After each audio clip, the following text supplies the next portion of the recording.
जय मसीह की मेरे प्रियो। मैं मिसेस रेखा पाल आपका आपके अपने चैनल बाइबल हिंदी चैनल में स्वागत करती हूँ। कैसे हैं आप सब? उम्मीद करती हूँ प्रभु यीशु के अनुग्रह से ठीक होंगे। मेरे प्रियो, आज मैं आपसे एक ऐसे विषय पर बात करना चाहती हूँ जो हर किसी के जीवन में आता है, चाहे वह विश्वासी हो या अन्य जाति हो।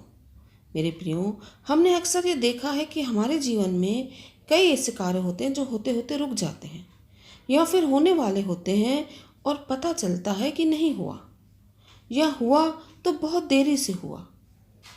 मेरे प्रियो, हम कभी कभी कोई जॉब के लिए अप्लाई करते हैं और हमें यकीन होता है, हमें अपने खुद पे यकीन होता है, क्योंकि हमारी काबिलियत उतनी अच्छी होती है कि वह जॉब हमें ज़रूर मिलेगी।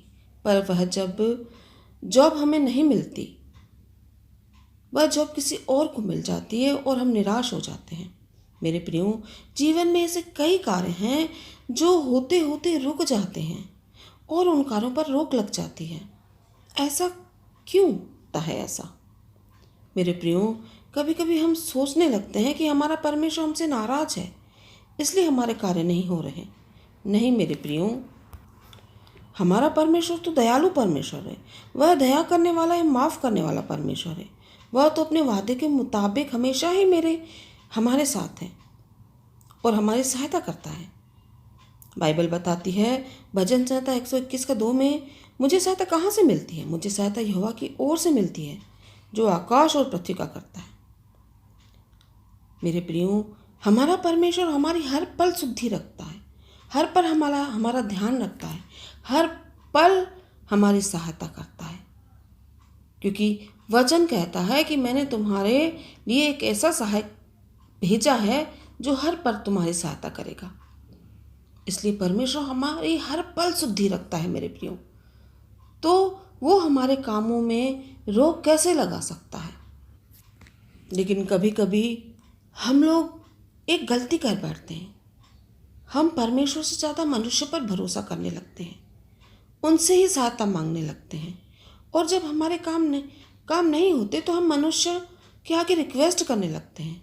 ये हम भूल जाते हैं कि वचन कहता है, धन्य है वह मनुष्य जो परमेश्वर पर भरोसा रखता है, और शापित है वह मनुष्य जो मनुष्य पर भरोसा रखता है। मेरे प्रियो, अगर हमारा विश्वास परमेश्वर में है तो हमारा परमेश्वर उन कार्यों को हमारे जीवन में कभी नहीं होने देता जो हमारी भलाई के लिए नहीं है। हमारा परमेश्वर हमारे जीवन में वे ही कार्यों को होने देता है जो हमारी भलाई के लिए हैं, जिससे परमेश्वर ने हमारे लिए बहुत बड़ी योजना बनाकर रखी है। जैसे परमेश्वर ने यूसुफ के जीवन में बहुत बड़ी योजना को तैयार कर रखा था, पर यूसुफ ने भी एक गलती कर ली, उसने मनुष्य पर भरोसा किया। कैसे? जब यूसुफ और मिस्र राजा के पिलानेहार और पकानेहार बंदीगृह में बंद थे, तब वहाँ पर बंदीगृह में एक घटना घटी। वहाँ पर पकानेहार और पिलानेहार ने अपने अपने होनहार के अनुसार उन दोनों ने स्वप्न देखा, और उन स्वप्न का अर्थ बताने वाला कोई नहीं था। तब दोनों ने वो स्वप्न यूसुफ को बताया। पकानेहार को तो यूसुफ ने बता दिया कि अब से 3 दिन बाद फिरौन का राजा तुम्हारा सर अलग कर देगा, काट देगा, और तुम मर जाओगे। और पिलानेहार को यूसुफ क्या बोलता है? आइए हम उत्पत्ति का 40 अध्याय का 9 से 14 तक पढ़ते हैं। तब पिलानेहारों का प्रधान अपना स्वप्न यूसुफ को यूँ बताने लगा, मैंने स्वप्न में देखा कि मेरे सामने एक दाखलता है, और उस दाखलता में 3 डालियाँ हैं, और उसमें मानो कलियाँ लगी हैं, और वे फूली और उसके गुच्छों की दाख लगकर पक गई।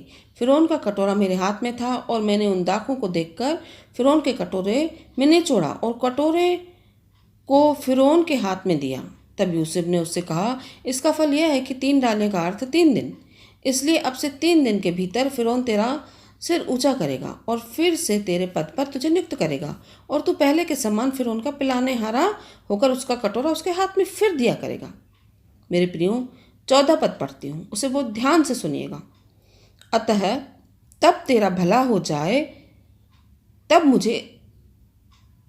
जब तेरा भला हो जाए तब मुझे स्मरण करना, और मुझ पर कृपा करके फिरौन से मेरी चर्चा चलाना, और इस घर से मुझे छुड़वा देना। मेरे प्रियो, यहाँ पर 14 वचन में यूसुफ क्या करता है?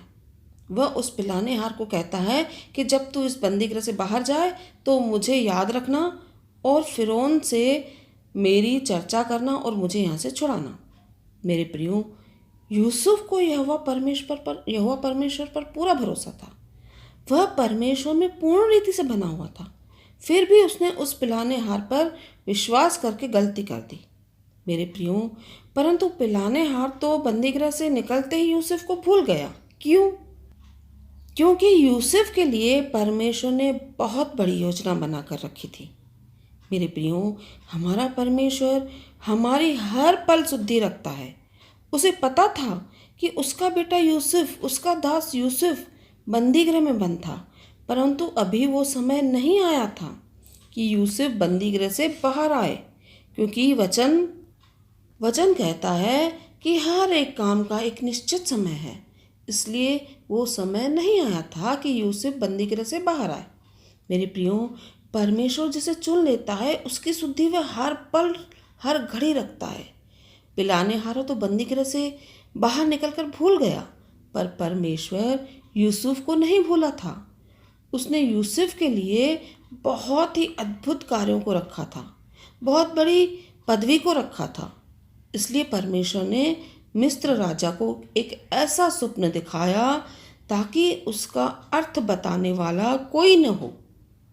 यूसुफ के सिवा उसका अर्थ बताने वाला कोई नहीं था। आइए हम उत्पत्ति 41 का 1 का 9 तक पढ़ेंगे। पूरे 2 वर्ष बीतने पर फिरौन ने यह स्वप्न देखा कि वह नील नदी के किनारे खड़ा है और उस नदी में से 7 सुंदर और मोटी मोटी गाय निकलकर कच्छार की घास चरने लगी।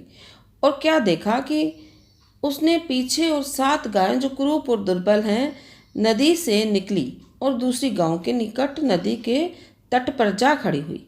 तब एक कुरूप और दुर्बल गाय उन 7 सुंदर और मोटी मोटी गायों को खा गई।